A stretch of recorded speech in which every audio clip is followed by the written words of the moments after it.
Tu ne peux pas manger de lundi à dimanche. Tu ne peux pas manger du 1er au 30. Quand on est un homme spirituel, on ne fait pas ça. Vous savez pourquoi? Tu vas perdre l'habitude de jeûner.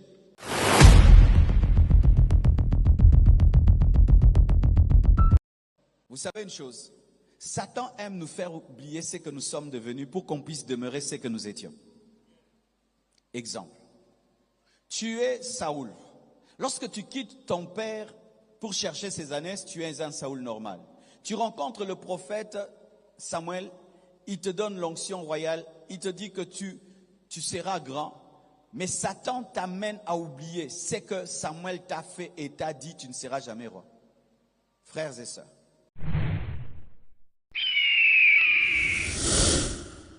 Vous savez, on pouvait être plus nombreux que ça. Pourquoi les églises ne croissent que par le pasteur? Parce que vous attendez de devenir des pasteurs pour faire grandir l'église. Moi, quand j'étais vous là, je venais à l'église avec 10 personnes, 20 personnes. Vous venez vous-même comme des pasteurs. Mais oui, vous êtes venus vous-même. Tu vas prêcher aujourd'hui, tu es venu toi-même. Tu étais enfermé. Moi, je suis enfermé depuis 12 heures.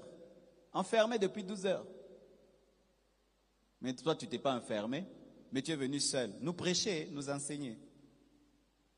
Vous vous comportez comme des pasteurs. D'ailleurs, même moi, je gagne les âmes sur Internet, même plus que vous qui n'êtes pas des pasteurs. Venez à l'église, vous invite. Toi-même, tu n'as même pas invité. Mais non, vous aurez une forte onction comment? Où est ton malade que tu as guéri toi-même? Où est ton malade que tu as guéri? Où est le démoniaque que tu as délivré? Je prie, les gens sont guéris, on les amène ici. Pasteur, j'étais guéri. Mais ce n'est pas toi qui as prié pour eux. Maintenant, toi, quand est-ce que tu manifestes l'onction? Si l'église ne te donne pas des occasions pour ça, tu fais comment? C'est pourquoi vous n'avez pas de grandes onctions. Parce que vous êtes dépendant de la vie de l'église. Alors que l'église primitive ne fonctionnait pas comme ça. Leur vie chrétienne, c'était dehors. C'est pourquoi des diacres faisaient des miracles et des prodiges. Nous, nos vies sont concentrées vers le temple. C'est l'esprit romain. Mais vous avez beaucoup d'onction. Beaucoup. Mais vous attendez prêcher ici. Avec des écrans. Et une fois que vous prêchez, photo, mettez sur votre profil. Akana kiango déjà. Naïba rabiora nanyos. Nazakinoa. Où est ton terrain d'onction en dehors d'ici? Montre-le-moi. Ton terrain d'onction en dehors de l'église. Montre-le-moi. Il est où? Moi, j'avais l'université. J'ai engendré des pasteurs. Je n'étais pas pasteur. L'école Massamba, si tu vas là-bas, on va te parler de Marcelo. Mais ton terrain d'onction, il est où? Ma famille, ils sont tous devenus pasteurs, serviteurs de Dieu. Ils sont là, ma famille. Où est ton terrain d'onction? C'est-à-dire qu'à l'église, aujourd'hui, on donne aux gens des armes, mais ils vont les utiliser comme des pierres. On vous donne des armes, des munitions, et vous enlevez les balles, jetez comme ça. C'est ce qui arrive. Des fois, j'ai pitié des hommes de Dieu. Recevez la tornade d'onction, recevez la tempête d'onction, le cyclone. Après, rien.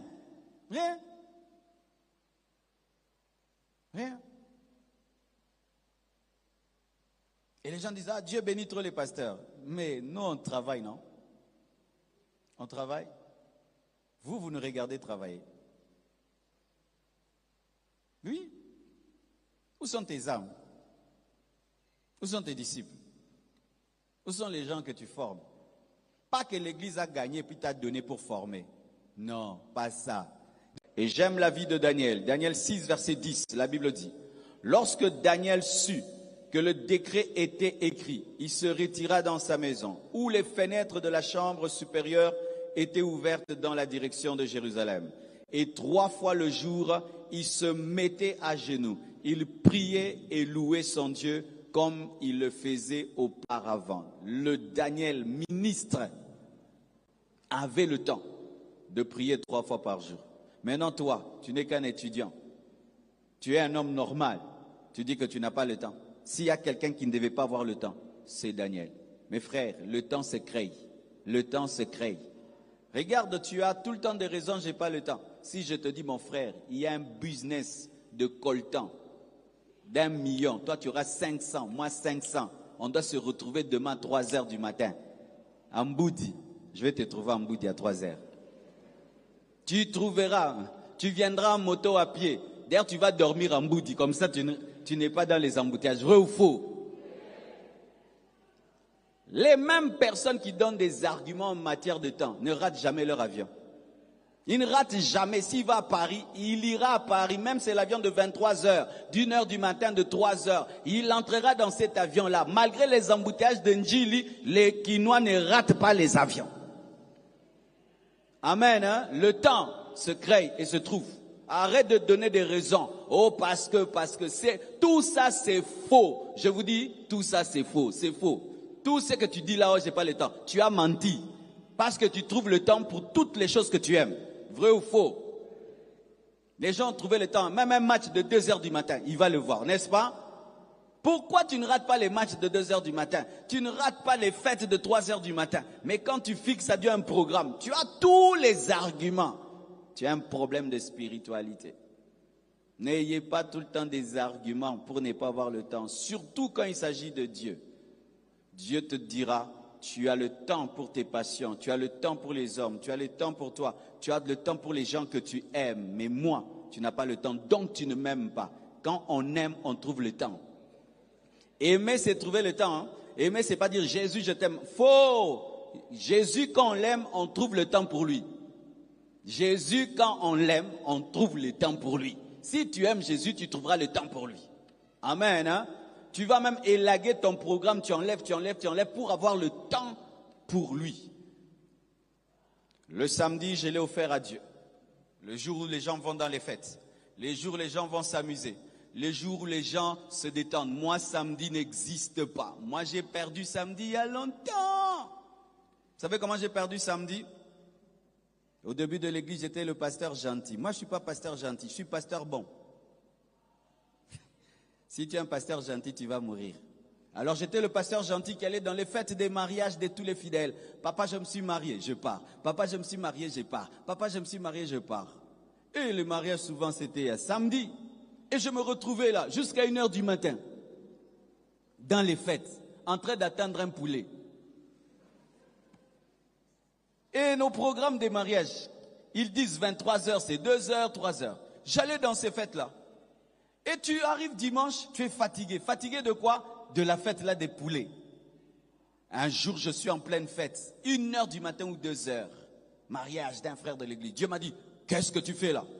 Je dis, moi, je suis à la fête de mariage d'un frère. Ah bon? Et demain, tu fais quoi? Je prêche. Et tu vas te préparer quand? Tu vas te reposer quand? Donc tu iras prêcher à mon peuple des prédications réchauffées, fatigué à cause d'une fête. Que ce soit la dernière fois. Et vous ne me verrez jamais. Moi, les fêtes là des samedis là, c'est pas pour moi. Et puis Dieu m'a dit, si quelqu'un dans sa famille, il est pilote de l'air, qui l'exige d'être dans des fêtes de samedi la nuit? Personne ne le comprend, il est dans les airs. Moi aussi, je suis dans les airs. Et ainsi, j'ai fait comprendre à tout le monde mon programme. C'est un signe d'amour pour Dieu. Qui va comprendre dimanche, tu viens, je prêche une prédication, fatigué, ma raison, j'étais dans une fête. Il dit, pasteur, toi, ton appel, c'est aller dans les fêtes où nous enseigner la parole. Ainsi, je bénis ton mariage, je t'enseigne, mais pour la fête, nous fêtons seulement là à l'église, on danse. Oh Lili. Amen. Pareil aussi, si tu veux prier, tu dois sacrifier ta série préférée.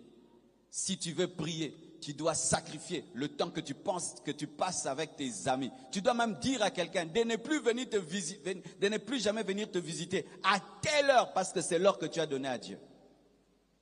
Si vous arrivez à ce niveau-là, vous prierez et vous prierez toute votre vie. Sachez qu'avoir une vie de prière réclame de la décision et un grand sacrifice. Un grand sacrifice. Tout homme qui a maintenu longtemps une vie de prière est un homme discipliné. Où on sait qu'il prie. Il prie. Une année, il prie. 2 ans, il prie. 10 ans, 20 ans. Cet homme-là a un caractère.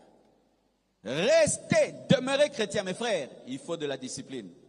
Toi qui viens de te convertir et tu penses que tu vas rester chrétien seulement comme ça.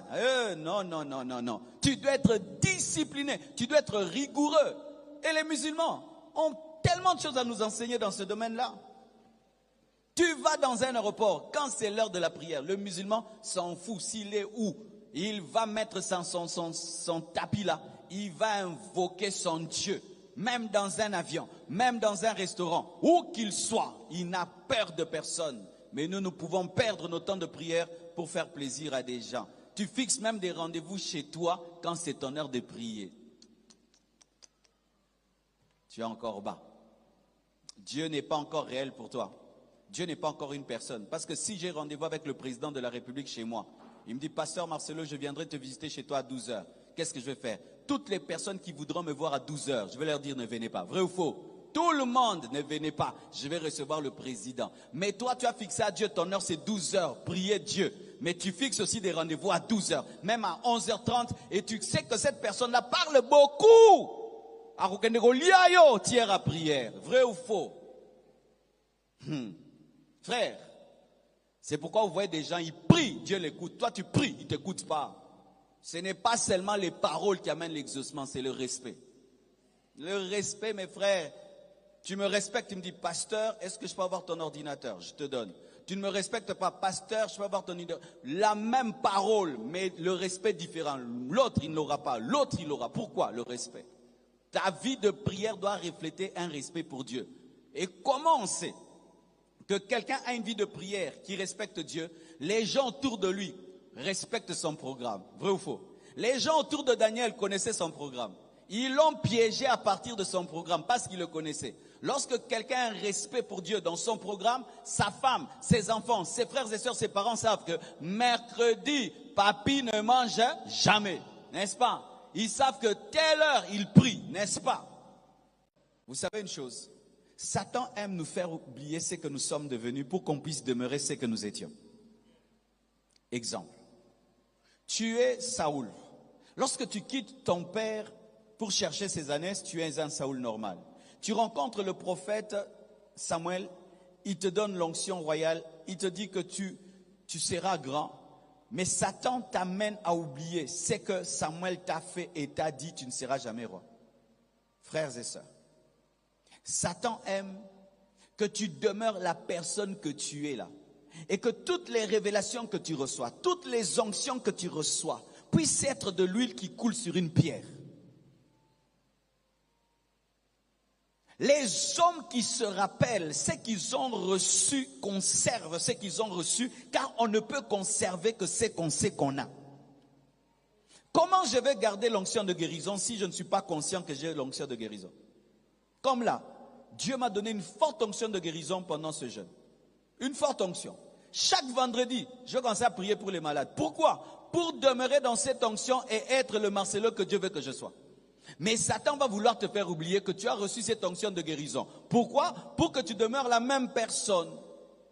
Il faut que tu te rappelles ce que Dieu t'a transmis pour que ta vie change.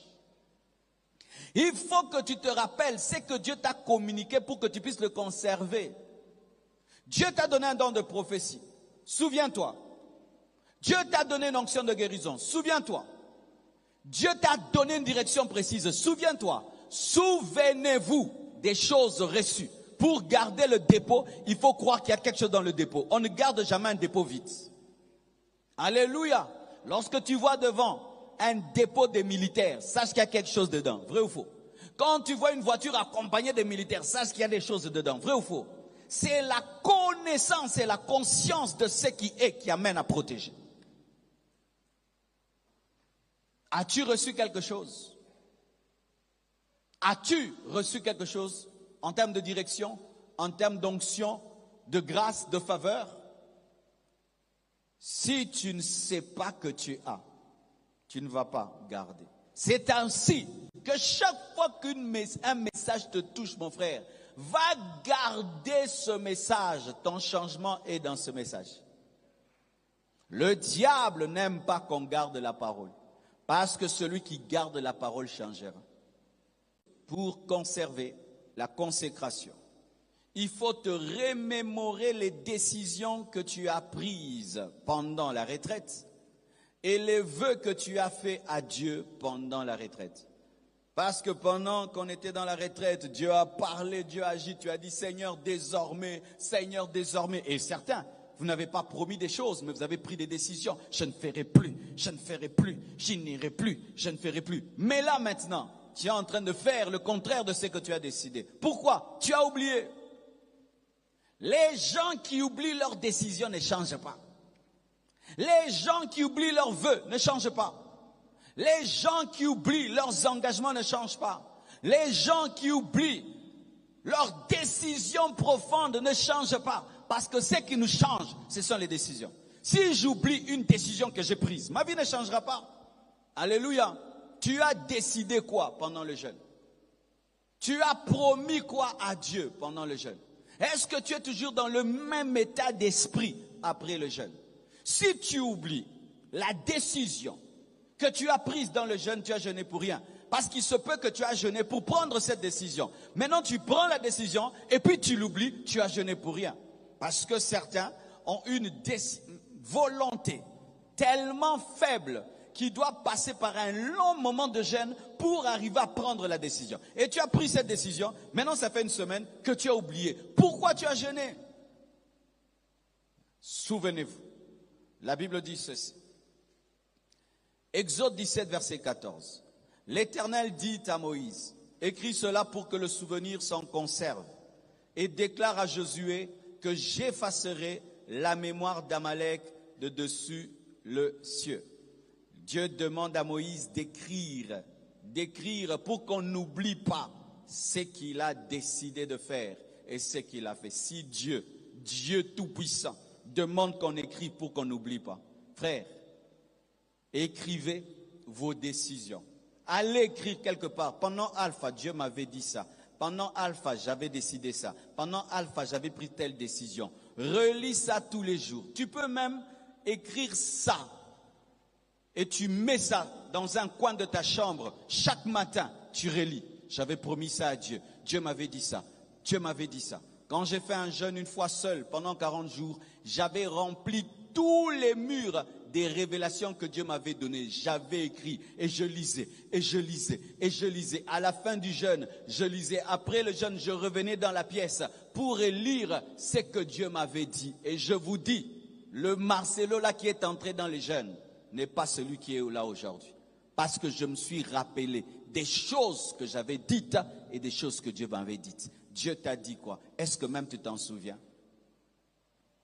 Tu as dit quoi à Dieu? Est-ce que tu as écrit? Nous oublions, mes frères, facilement. Et je dis avec cette technologie que nous avons, comment tu peux ne pas écrire? Aujourd'hui même tu parles, ça écrit pour toi. Vrai ou faux? Écrivez, soyez sérieux. Soyez sérieux. Les hommes intelligents écrivent. Les hommes intelligents écrivent. Tu es seulement intelligent au boulot, intelligent dans les affaires, intelligent à l'université. Mais dans les choses de Dieu, tu n'es pas intelligent. Quand tu es à l'université, tu écris tout le jour. Mais à l'église, tu n'écris pas. Tu es intelligent dans des choses qui ne vont pas t'amener au ciel. Les choses qui peuvent t'amener au ciel, tu n'as pas d'intelligence. Est-ce que tu as écrit ce que Dieu t'a dit? Une prophétie, tu peux l'oublier. Après 10 ans, tu peux oublier. Une décision, tu peux oublier. Après 5 ans, tu peux oublier. Une parole, on nous prêche tellement beaucoup de choses. Tu vas oublier. Si je te dis même, qu'est-ce que j'ai enseigné le 20e jour ou 21e jour, tu vas oublier. Frères et sœurs, écrivez et relisez. Écrivez et relisez. Tu ne peux pas manger de lundi à dimanche. Tu ne peux pas manger du 1er au 30. Quand on est un homme spirituel, on ne fait pas ça. Vous savez pourquoi? Tu vas perdre l'habitude de jeûner. Jeûner, c'est une habitude. C'est une discipline. Et lorsque tu la perds, tu vas la retrouver l'année prochaine en janvier. Travailler la discipline du jeûne. Parce que l'estomac, quand tu l'habitues à le nourrir 3 fois par jour, 4 fois par jour, il jeûne difficilement. C'est pourquoi la plupart qui mangeaient 4 fois par jour, ce jeûne-là vous a détruit, hein, n'est-ce pas? 3e jour déjà. Non, frère, sœur. Si tu jeûnes seulement lorsque l'église, le pasteur te dit de jeûner, te surveille, tu n'as pas encore un haut niveau de jeûne.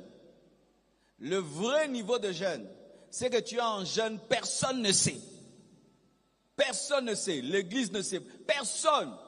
Il faut que quelqu'un t'observe pour savoir que tu jeûnes. Là, tu atteins le niveau. Alléluia. Et vous devez savoir, mes frères et sœurs, que parmi les grandes disciplines dans la vie chrétienne, il y a le jeûne. Et quand vous entendez un apôtre qui a compris la grâce comme Paul, qui parle des jeûnes multipliés et des veilles multipliées, alors c'est grave. Frères et sœurs, programmez, soit un lundi, soit un mardi, soit un mercredi, mais souvent la plupart des chrétiens jeûnent le vendredi, et c'est souvent un bon jour parce que c'est à côté du samedi et du dimanche, mais tu peux le faire mercredi, tu peux le faire lundi. Je connais un homme de Dieu, lui chaque mercredi il s'enfermait pour jeûner, faites-le. Et le jour qu'on te dit de faire un long jeûne, tellement que tu as déjà cette discipline d'une fois par semaine, tu le fais facilement. Mais ne dites pas, j'arrête de jeûner, je jeûnerai l'année prochaine. C'est une grande erreur. Faites un programme pour lire la Bible, un programme pour prier.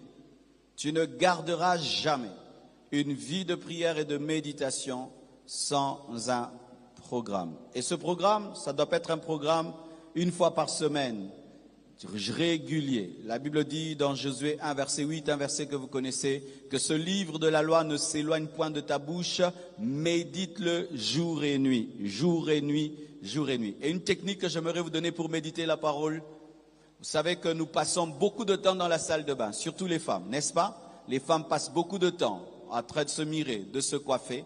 Alors, prends ta Bible audio, tu la mets pendant que tu es dans ta salle de bain et tu écoutes la Bible. Je te dis, tu vas écouter la Bible sérieusement. Et si ça devient une habitude pour toi, chaque fois que tu es dans la salle de bain, tu mets ta Bible. Chaque fois, la Bible va te remplir tellement qu'elle va devenir une partie de ta mémoire. Amen. C'est une technique que je te donne, surtout pour les gens qui sont très pressés le matin. Alors tu combines les deux pendant que tu te prépares à aller au boulot, pendant que tu te prépares à aller à l'université.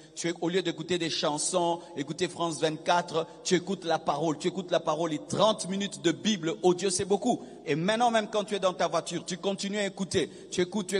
Si tu fais 1 heure le trajet, tu as beaucoup écouté. Et si tu en fais toute ta vie, tu vas capter. Amen. Il y aura toujours une partie qui va être ton réma, un programme. Si tu veux conserver ta consécration, tu dois la programmer. Ce qui ne se programme pas n'arrive pas. Amen.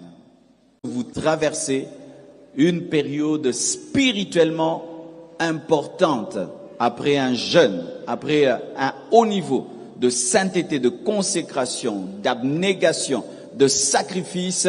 Le diable frappe souvent les chrétiens. Il leur dit, tu as assez prié, maintenant ne prie plus. Tu as assez jeûné, ne jeûne plus. Tu es allé trop à l'église, fais 1 mois, tu ne vas pas à l'église. Tu as trop lu la Bible, ne lis plus. Tu es trop plein de la parole. C'est lorsque Satan frappe et détruit les vies. Faites très attention, cette période-ci.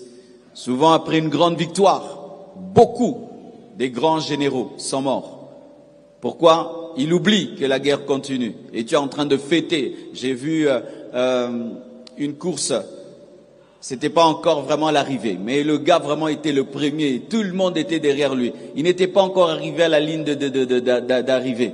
Il a commencé à lever les mains. Il était content. Il a perdu seulement la concentration. Quelqu'un d'autre est passé et il a gagné. Et des fois, on peut tomber, on a rempli le stade, Tata Raphaël, tu es là. Hey, c'est comme si Satan, lui, s'est endormi, les démons vous ont oublié, et il y a eu l'enlèvement, et quand tu es en train de te réjouir là, et tu as oublié de te concentrer, boum, Satan t'attaque. Faites très, très attention.